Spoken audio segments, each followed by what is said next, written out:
Michele, ma posso volare in città con il mio drone? Questa è una delle domande che mi fate più spesso.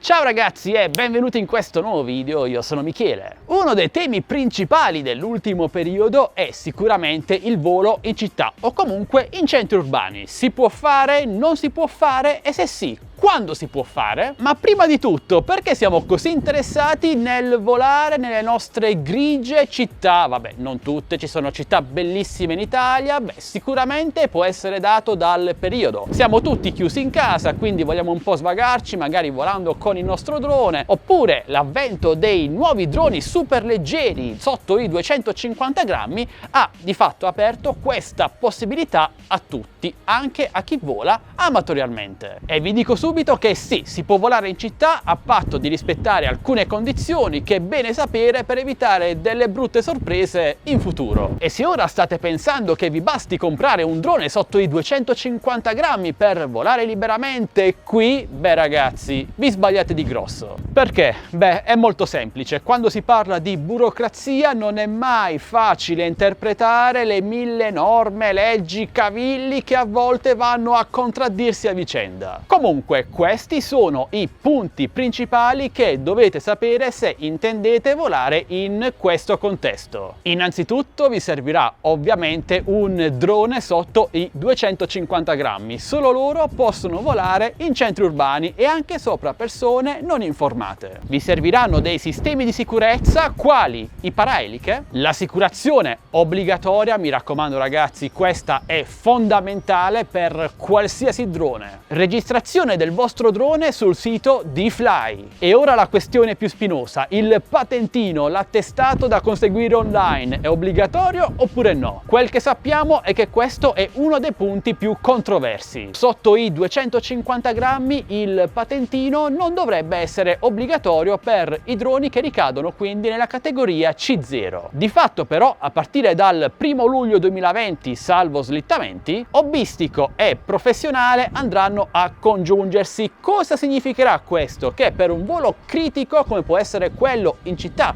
dovremo obbligatoriamente conseguire il patentino? E c'è anche la questione della camera del drone che in alcuni punti della nuova regolamentazione sembrerebbe essere abbinata alla necessità del conseguimento dell'attestato del patentino. Più nello specifico nel caso di cam, HD o superiori, quindi praticamente qualsiasi drone. Ecco, su questo bisognerebbe fare un po' di chiarezza. Vero ENAC? Beh, quel che posso dirvi è che io vi consiglio di conseguire il patentino online, almeno ora che costa 31 euro circa e potete provare più volte senza pagare e pagare quindi solo quando riuscite a ottenerlo. Beh, io vi consiglio di provare a prenderlo, così vi togliete questo pensiero. C'è poi un altro tema molto importante, quello dei manuali aeronautici specifici per il drone che dobbiamo utilizzare in questo contesto. Secondo la regolamentazione non sono obbligatori per questa tipologia di drone, ma nella realtà vengono richiesti molto spesso quando si viene fermati per un controllo durante un volo in centro urbano. Quindi sarebbe meglio averli a portata di mano ed è possibile acquistarli da vari siti online. Dobbiamo inoltre verificare sempre sul sito DFly, sulle mappe ufficiali, che la zona di nostro interesse in cui intendiamo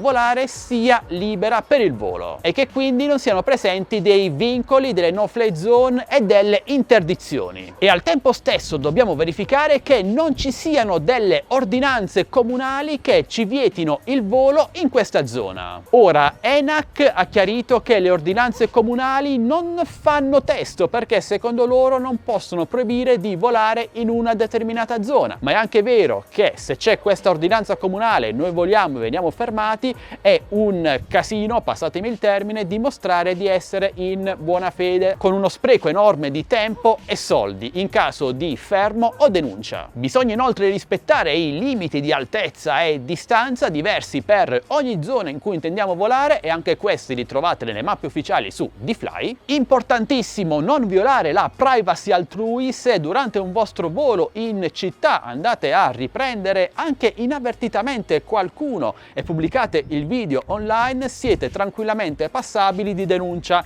e sono davvero tanti soldi. Proprio a tal proposito mi viene in mente un anno fa circa lessi di un ragazzo che stava volando nella sua città e riprese, per sbaglio penso, una coppia. Si venne a scoprire che quella coppia era un tizio insieme all'amante che denunciò il ragazzo che pubblicò il video del drone online e questo ragazzo ricevette una multa di circa 50.000 euro, quindi non c'è da scherzare. Ed infine, penso la cosa più importante, non bisogna creare assolutamente delle condizioni di pericolo. Cosa intendo? Beh, ad esempio dobbiamo evitare di volare a bassissima quota tra i palazzi oppure sulle strade a 2-3 metri di altezza, perché potremmo andare a far distrarre un automobilista, un motociclista, un ciclista, ma anche solo un pedone, provocando anche dei pericolosi incidenti. E in questo caso non c'è nessuna regolamentazione che tenga. E se pensate di poter rispettare tutti questi punti, beh, potrete volare quasi tranquillamente nel vostro amato centro urbano. Quasi liberamente, perché non sappiamo se con l'avvento della nuova regolamentazione saranno obbligatorie anche le assicurazioni professionali per volare in questi contesti e nemmeno se sarà necessario il QR code per professionisti, che costa all'incirca 100 euro contro i 6 euro del QR code hobbistico. Detto questo, vi ricordo ragazzi che si tratta sempre di voli borderline, ai limiti della legge. Basta davvero un niente per passare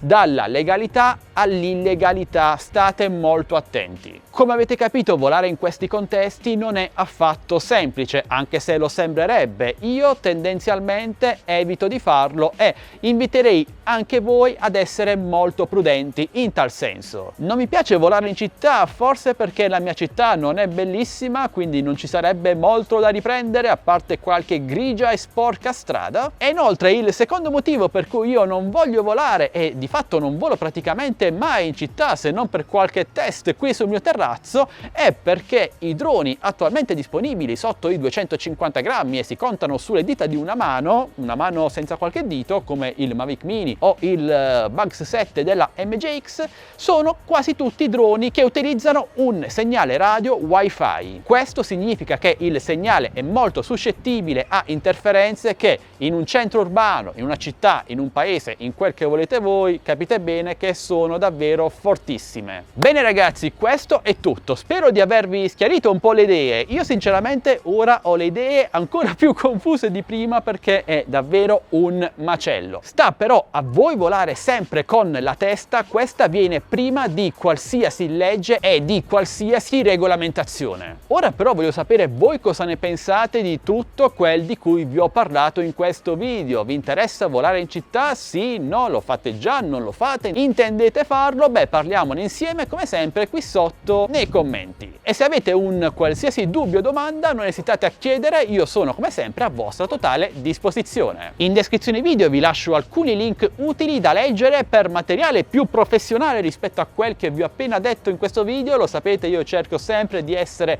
molto semplice nelle mie spiegazioni, a volte tralasciando anche qualcosa di importante forse, quindi recuperatevi questi articoli che vi metto qui sotto, insieme ai link per il nostro canale delle offerte Tech Best Deals, Telegram ovviamente, in cui pubblico offerte e coupon su tantissimi droni, compresi quelli sotto i 250 grammi. E inoltre, sempre qui sotto in descrizione video trovate anche i link per entrare nel nostro gruppo Facebook Droni e Tecnologia Italia e nel nostro canale Instagram ufficiale. Entrate, vi aspetto. E infine, se volete supportarci, vi ricordo che tutti i nostri contenuti sono totalmente gratuiti per voi, ma se volete ci basta un semplice e gratuito like, un commento, una condivisione, iscrivetevi al canale se non l'avete già fatto e attivate la campanellina per non perdervi le notifiche dei nostri nuovi prossimi video. Detto questo, buon volo a tutti. Sì, lo so, sembra quasi una presa in giro, però lo dico davvero ragazzi. Noi ci vediamo, anzi ci diamo appuntamento al prossimo video sempre qui su Addicted to Tech. Ciao ragazzi!